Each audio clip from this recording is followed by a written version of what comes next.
खिलाफत का तस्करा हो और हजरत उमर का जिक्र न आए, नामुमकिन।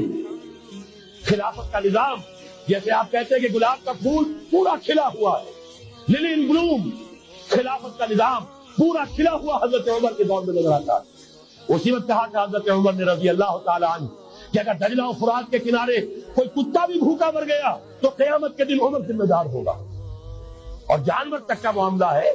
मजूसी को देख लिया था, बूढ़े को, एक कि जो भीख मांग रहा था, वहां के आमिर और गवर्नर से एक्सप्लेनेशन कॉल की, ये भीख क्यों मांग रहा है? जब ये जवान था, काम कर सकता था, तुम इससे जिजिया ले रहे थे।